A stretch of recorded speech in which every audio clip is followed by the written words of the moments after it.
días nuevamente. Las palabras del Señor Jesucristo, el versículo 53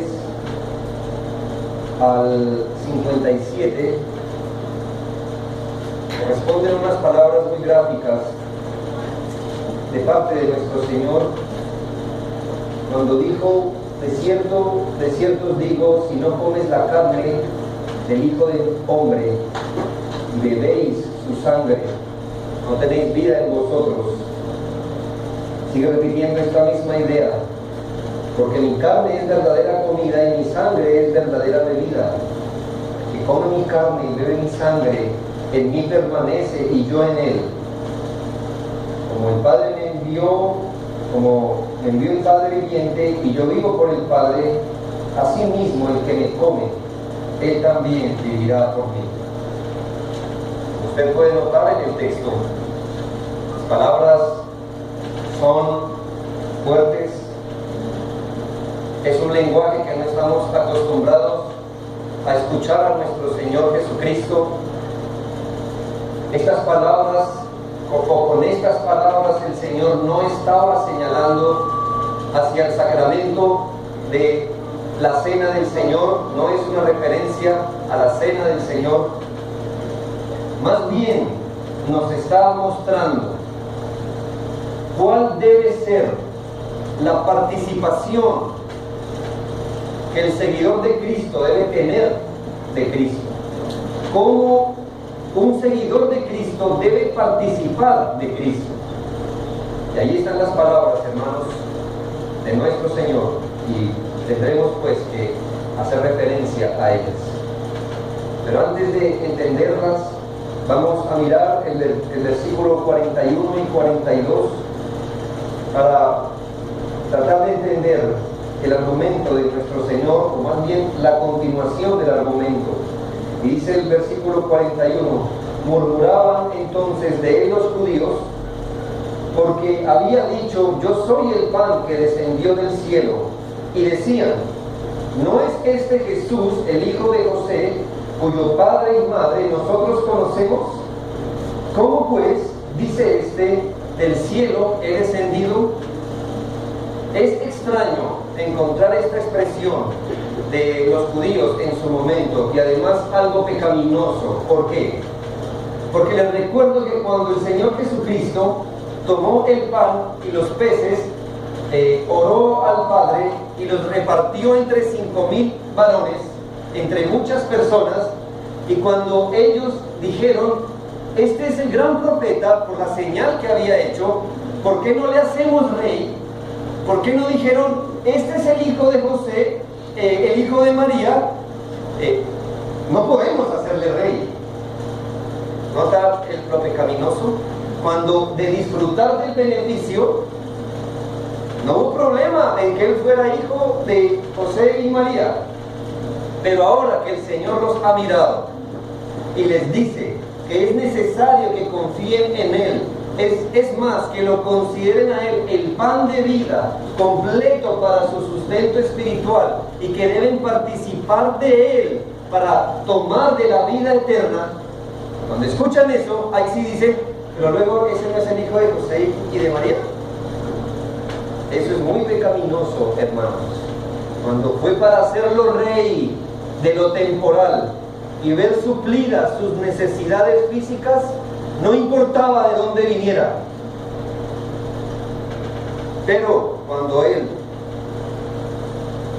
les habla que no está para cumplir sus caprichos ni suplir las necesidades temporales, cuando anuncia una demanda radical de venir a él en fe, de considerarlo el pan de vida que Dios da, ahora sí cuestionan la legitimidad de sus palabras.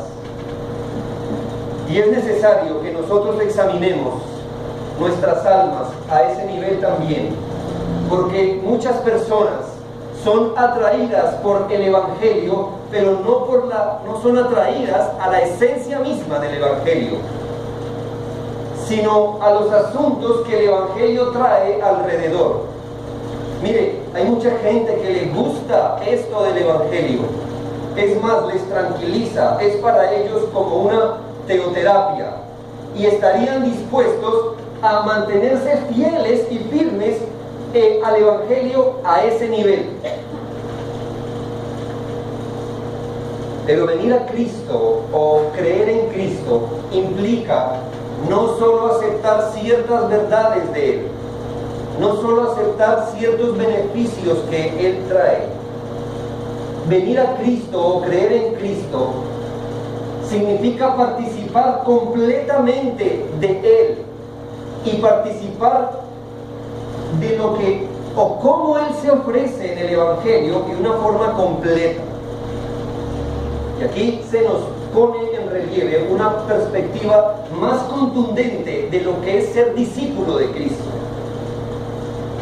Está señalando hacia una participación completa, es decir, ¿quieres ser discípulo de Cristo?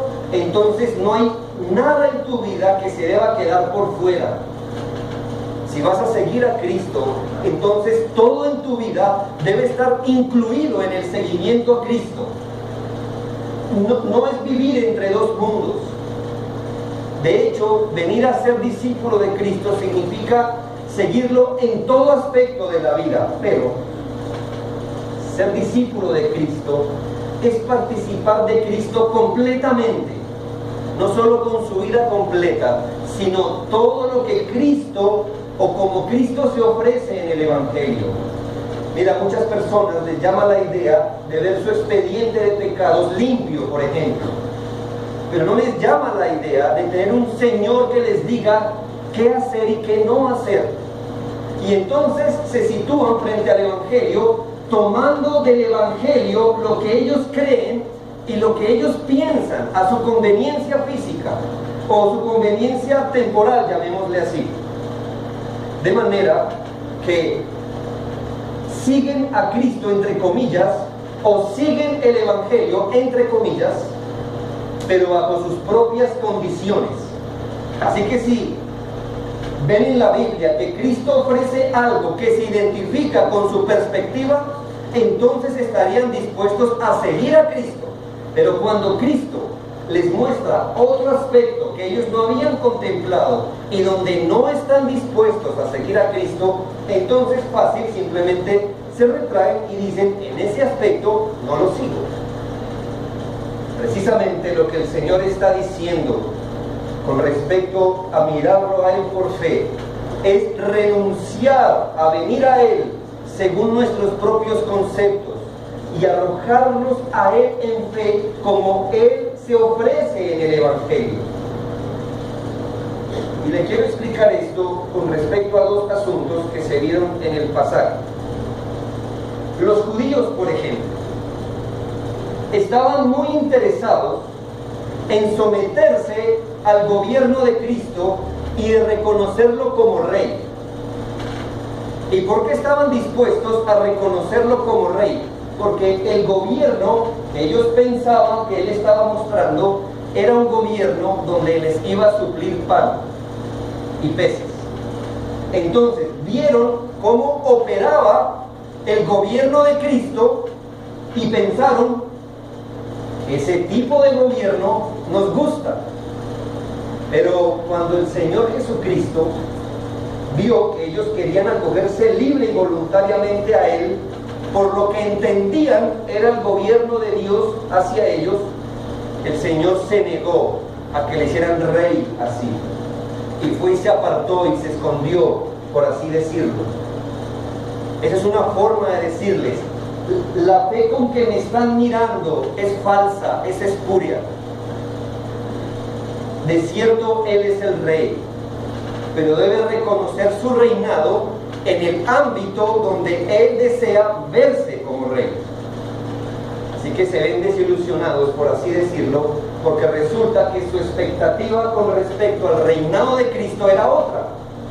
Y cuando Cristo les muestra que Él no viene a llenar el estómago, entonces ellos se retraen y empiezan a cuestionar a Cristo. ¿Notan?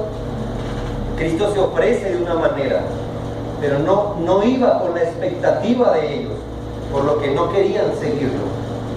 Ahora, el tema cambia un poco y ellos tenían otro concepto de cómo era la manera en que Dios sustenta a su pueblo. Y la manera en que los judíos piensan que Dios sustenta a su pueblo es meramente temporal.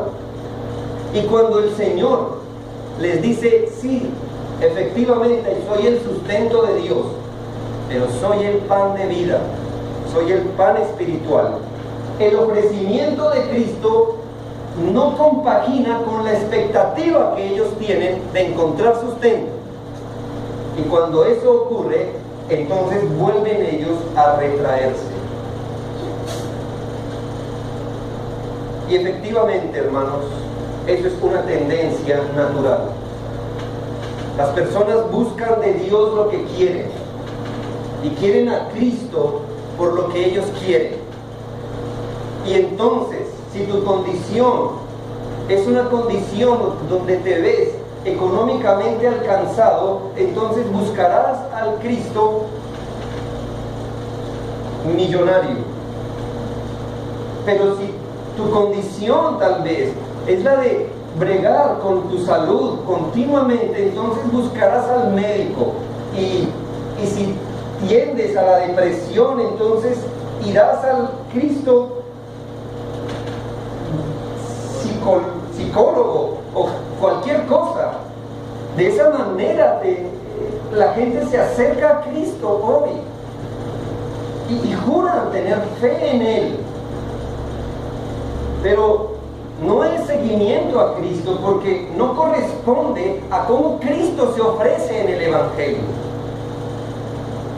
Pero si les dijeras a ellos también que el seguimiento implica participar de Cristo como comer y beber su sangre, y como tomar la cruz cada día y negarte a tus placeres pecaminosos, entonces ellos dirían, no, en ese Cristo, en ese no es el objeto de mi fe. Claro, es algo natural de parte de nosotros y el Señor está yendo contra este pensamiento.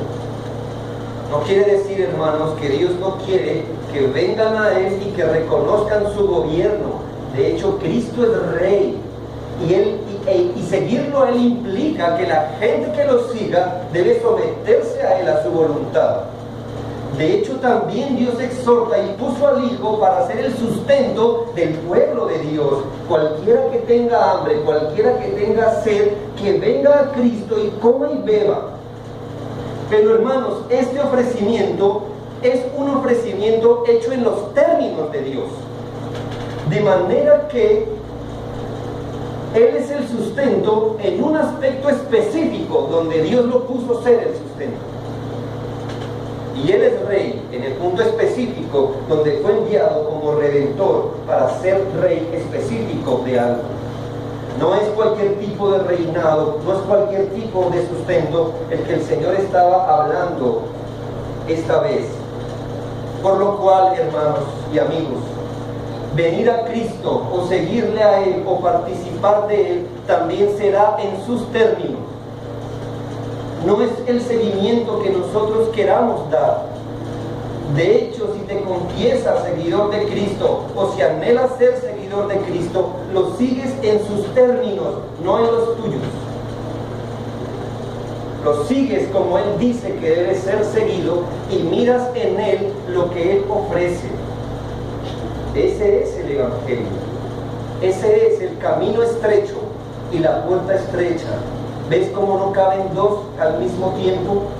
¿Cómo no cabe toda la humanidad cogida de la mano y con los morrales de sus propias expectativas con respecto a Cristo? Entra uno a uno y entra postrado por el ojo de la aguja. Entra sacándose a un lado cualquier expectativa errónea que se tenga de Cristo y le sigues como Cristo se ofrece. Y en la medida que Cristo se ofrece y participas de Él, lo que Él ha querido ofrecer. Ese es el seguimiento. Por eso las palabras no hayan cabida en los oídos de los judíos de su tiempo. Por ello es muy importante reconocer qué es esto de participar de Cristo por la fe. Y lo vamos a hacer a la luz de la información que nos brinda el texto. Mi primer punto es el aspecto soberano de participar de Cristo por la fe. El aspecto soberano de participar de Cristo por la fe.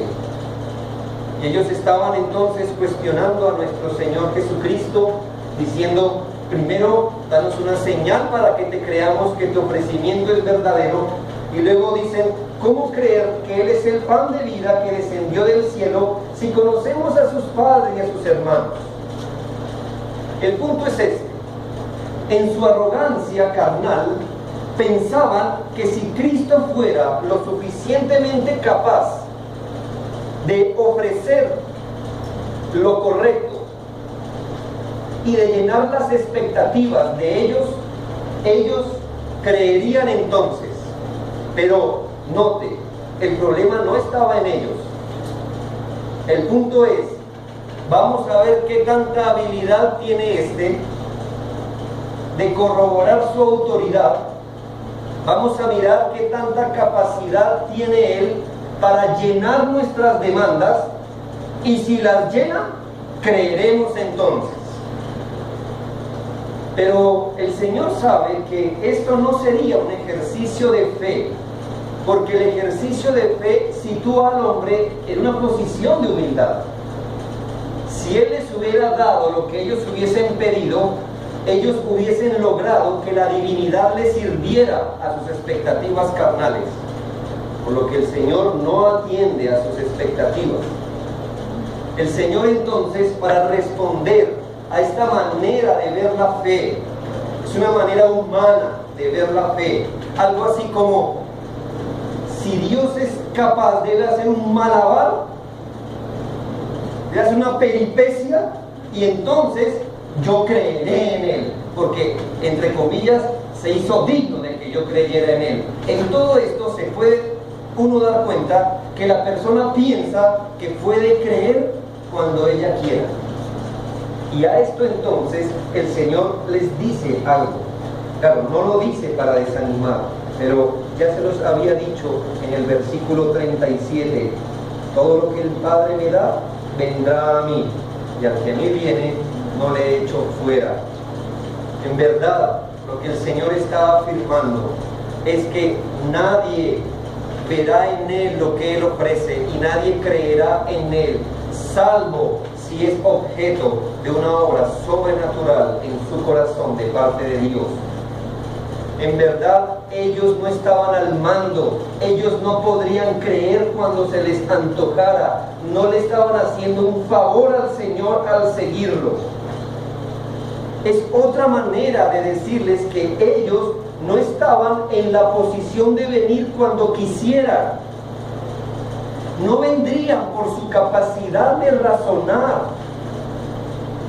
Es una manera de hacerles ver y sentir su dependencia de Dios, y que ellos abandonaran ese pensamiento utilitarista de Dios.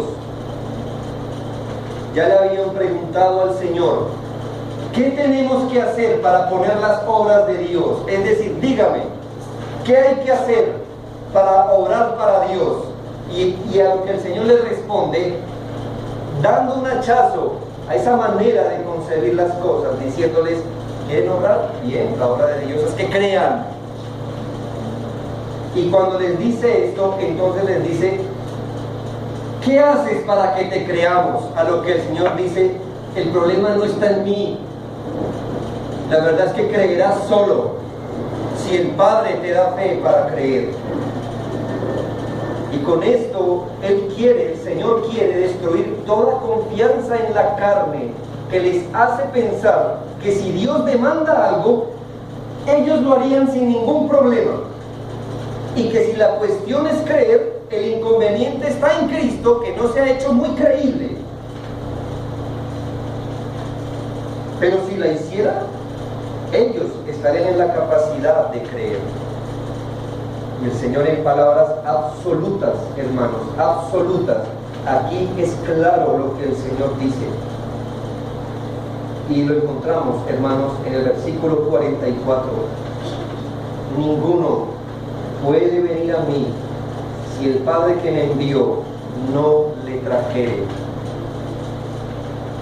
Y esta es la realidad, hermano, y por así decirlo, es la otra cara de la moneda. Tenemos una moneda de una verdad preciosa en la Escritura, pero difícilmente usted y yo podemos ver al mismo tiempo las dos caras de la moneda, ¿verdad?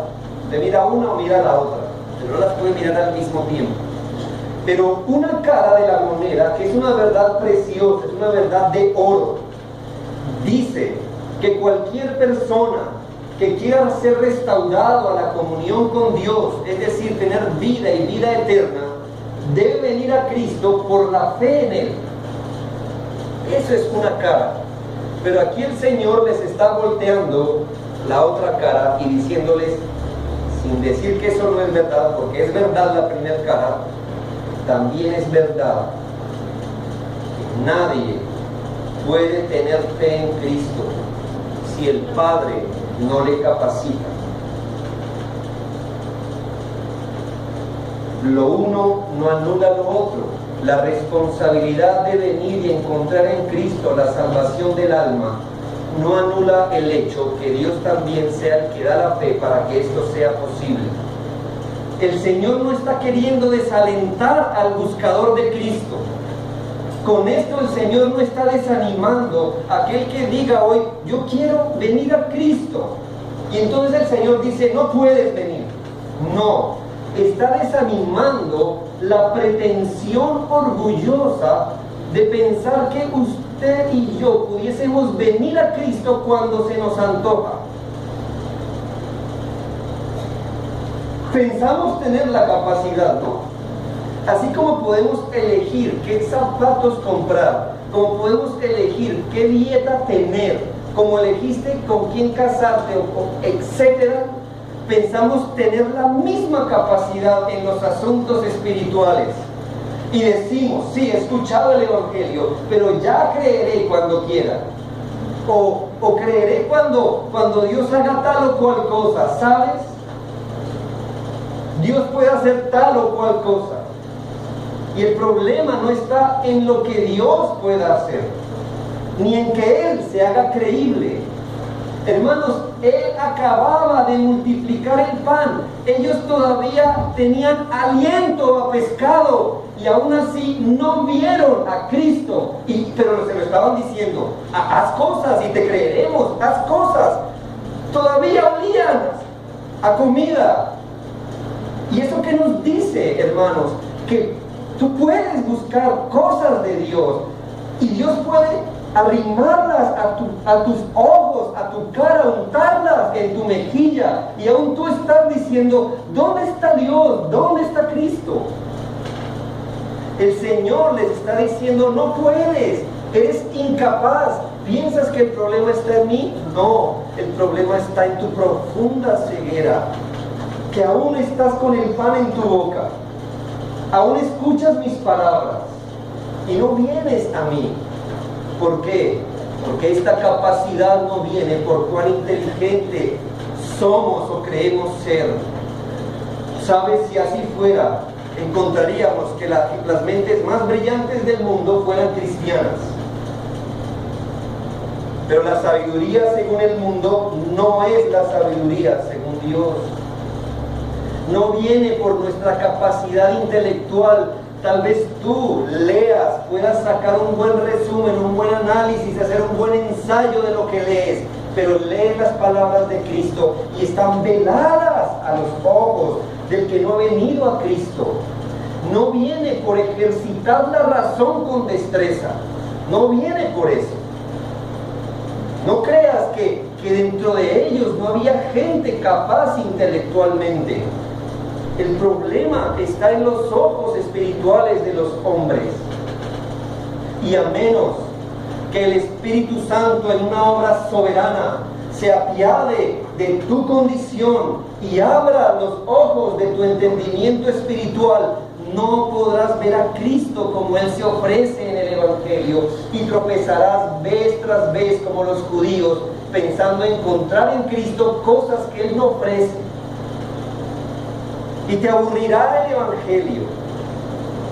Y no podrás ver más allá de un cuento de un judío que viene y muere y resucita. ¿Y eso qué tiene que ver conmigo? Pero tal vez piensas que algún día creerás cuando te lo propongas. Y cuando el Evangelio llene tu intelecto y tus expectativas. Y hoy te tenemos que decir, el mismo Señor dice, ninguno puede venir a mí si el Padre que me envió no le trae. Esto es lo que conocemos, hermanos, como el llamamiento eficaz, una obra sobrenatural de Dios, capacitando a un individuo para participar de Cristo y sus beneficios, tal cual Él se ofrece en el Evangelio. Nadie más. Por otro lado, hermanos, los que estamos en la fe, ni siquiera pudiéramos alzar los ojos en orgullo y enorgullecernos al lado del que no ha venido a Cristo. Él por su rebeldía está allí, tú por gracia estás aquí. Él es un obstinado pecador, ciego, amante de sus tinieblas. Y tú fuiste traído porque eras así. No eras mejor, ni éramos mejores. Fue porque el Padre nos tomó, habló una metáfora, de la mano, como guiando a un ciego, tomándolo de la mano y trayéndolo a Cristo para revertir su ceguera, sin la cual no hubiésemos visto a Cristo, lo que Él ofrece en el Evangelio. Pero bien, pudo el Señor haber pasado de largo y tomar otra mano y traerla a Cristo, en lugar de estar en un pedestal pensando que un día creerás y que eres capaz de creer o no, si hoy lo quisieras, y piensas y que puedes irte de aquí diciendo, otra vez se ofreció el Evangelio y otra vez me di el lujo de rechazarlo. Cuando sea viejito, cuando sea pensionado, cuando ya no tenga nada más que hacer, cuando tenga que estar al nivel de una vida mediocre y mirando por la ventana, ahí me acordaré de Cristo. Ni siquiera lo sabes si mañana vivirás para eso. No depende, más bien dependes de Dios para ver a Cristo y aceptarlo en sus términos. De lo contrario estarás tan incapaz y confundido como los judíos del tiempo del Señor. Debe haber una obra donde Dios mismo te enseñe, te haga su alumno, te remueva la ignorancia pecaminosa para que le puedas ver. Mira el versículo 45. Escrito está en los profetas. Es decir, el Señor Jesucristo va a corroborar sus palabras con los profetas. Y serán todos enseñados por Dios. Así que todo aquel que oyó al Padre y aprendió de Él, viene a mí. Esta es la parte soberana de la participación en Cristo. Y si esto es verdad que lo es, entonces las personas deberían abandonar esa manera carnal de acercarse a Cristo y más bien depender de Él con humildad. Quizá Dios les conceda el don de la fe. Segundo, el beneficio de la participación de Cristo por la fe. Primero que vimos fue el aspecto soberano de la participación de Cristo por la fe. Segundo, el beneficio de la participación de Cristo por la fe. Y el Señor, con las palabras que va a decir, nos quiere mostrar el resultado final o el beneficio final de ver en Cristo lo que Él ofrece y como Él se ofrece en el Evangelio. No que no haya más beneficios, sino que como Él los nombra, creo que están incluidos todos los beneficios que trae Cristo y mirarlo a Él por la fe.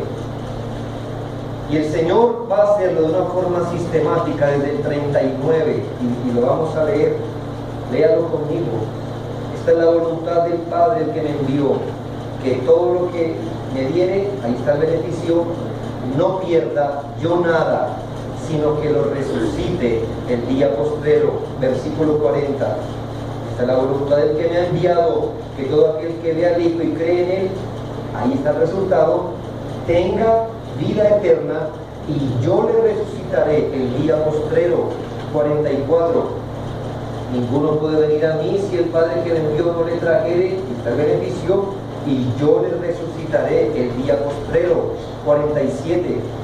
De cierto os digo, el que cree en mí tiene vida eterna. Versículo 50. Yo soy el pan vivo que descendió del cielo. Si alguno comiere de este pan, vivirá eternamente. 51. Creo que leí mal, ¿verdad? 50.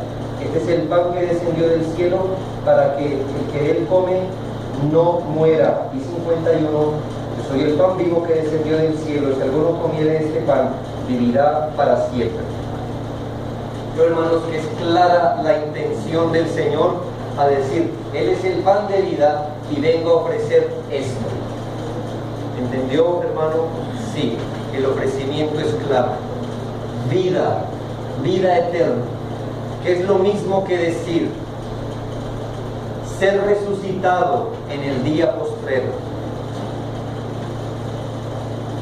El claro ofrecimiento de Cristo es esto: dar vida y vida eterna, vida el día final, resurrección el último día.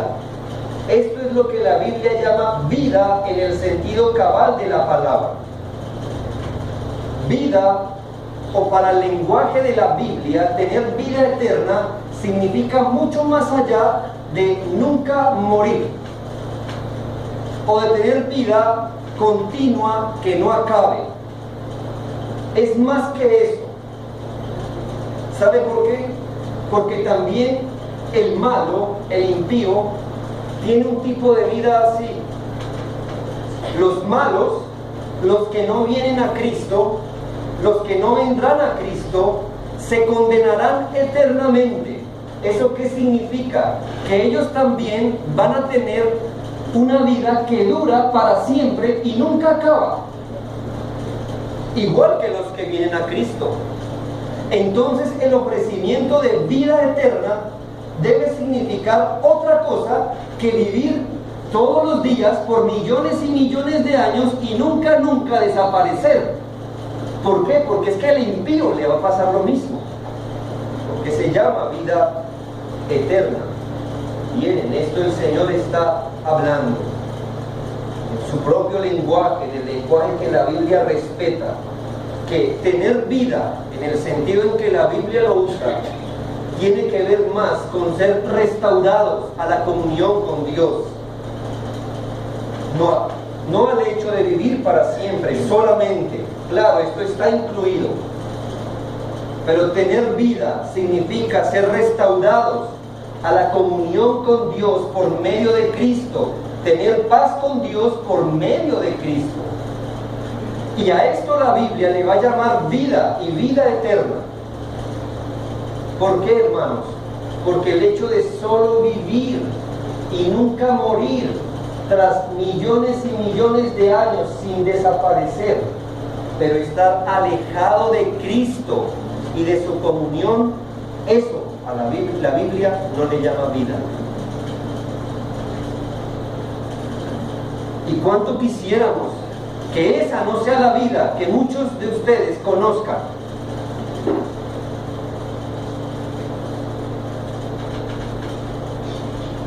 Vivir y vivir día tras día, millones y millones de años lejos de la presencia de Dios, con el agravante que eso ya no se podrá revertir jamás.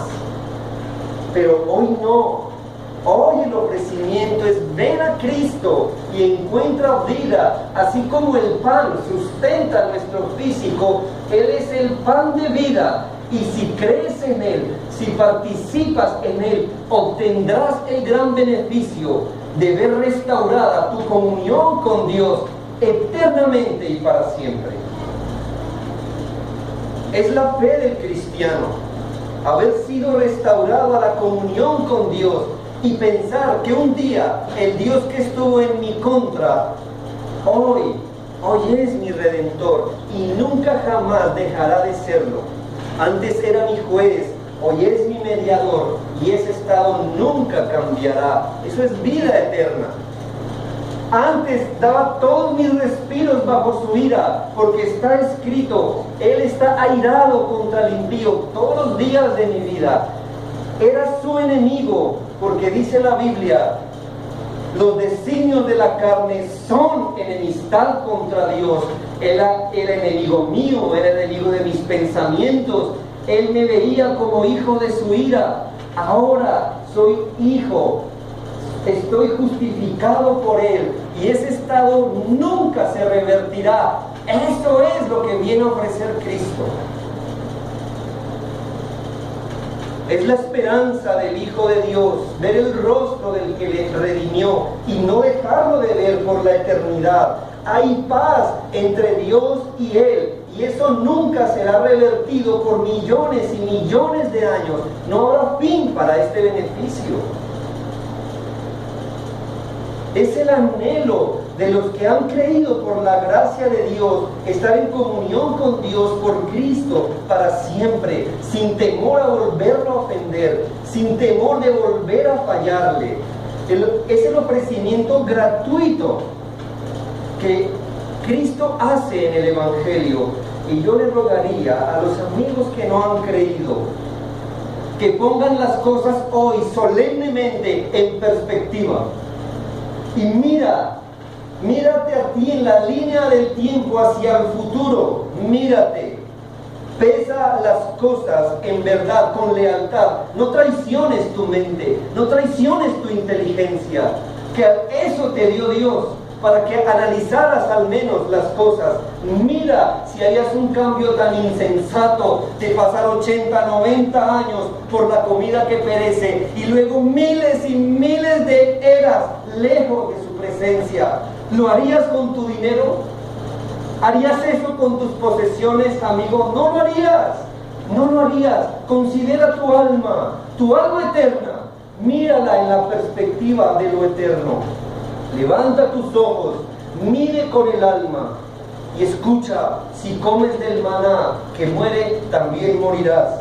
Pero nadie que ha venido a Cristo por la fe morirá, jamás morirá. La muerte segunda no tendrá potestad sobre él, no tendrá potestad. Cristo es el pan vivo que da vida. Y es lo que te niegas a ver, amigo. ¿Cuánto tiempo más durará tu ceguera? ¿Cuánto tiempo más?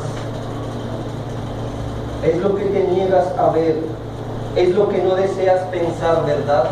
Piensas en Cristo y sacudes tu cabeza y dirás, tal vez mañana, tal vez mañana. Es más fácil y cómodo creer que nada pasará después que mueras. Con esa filosofía te están criando y están criando a nuestros hijos, que son animales y que morirás y ahí terminará todo, pero no terminará todo allí. El segundo después que mueras, tus ojos divisarán una eternidad. Yo rogaría que lo midas ahora, hoy. Iremos a la cita ineludible de la muerte y del juicio eterno. Y los niños que están aquí, yo les preguntaría, ¿quieren ser recibidos por el Padre? ¿Quieren el último día ver la sonrisa de Dios, dándoles entrada al cielo? A los jóvenes, mire las cosas, estás en capacidad para hacerlo. Mírelas. Placeres temporales comparados con el gozo eterno. Hoy el pan de vida es asequible. Tú puedes traicionar tu propia conciencia Y cada vez que suprimas ese sentido que te dice que hay un día final, tú te estás mintiendo a ti mismo y tú mismo sabes que no puedes vivir con eso, pero sacudes la cabeza y sigues en tu vida. Has puesto tu esperanza en lo terrenal y serás avergonzado, pero el que cree en Él no será avergonzado. Él es el pan vivo que da vida.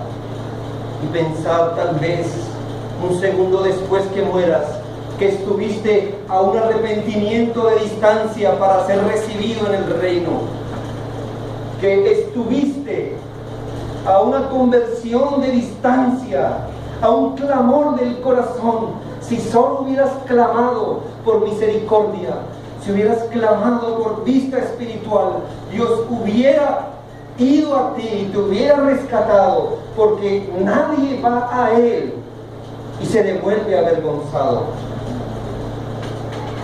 Preferiste tus tinieblas, que eso no ocurra. Ese pan de Dios fue ofrecido al mundo, no solo a los judíos. Tú eres parte de una generación a la que el Señor se complació que como gentiles escucháramos. Muchos gentiles antes que tú perecieron en sus culturas, perecieron en sus razonamientos. Tú estás aquí en esta época. Como gentiles hemos escuchado el Evangelio. Que no te apoyes en tu prudencia. La sangre de Cristo fue derramada para la salvación de gentes de todo el mundo. Cristo es el pan de Dios. No es el pan que podemos ni podíamos ganar por nuestro trabajo. Él es el Cordero de Dios, ni siquiera el Cordero que nosotros trajimos. Como puedes ver, ser seguidor de Cristo no es vivir unas horas atendiendo lo terrenal y otras horas atendiendo lo espiritual. ¿Quieres seguir a Cristo? Es un compromiso total con Él. Alguno pudiera razonar esta mañana: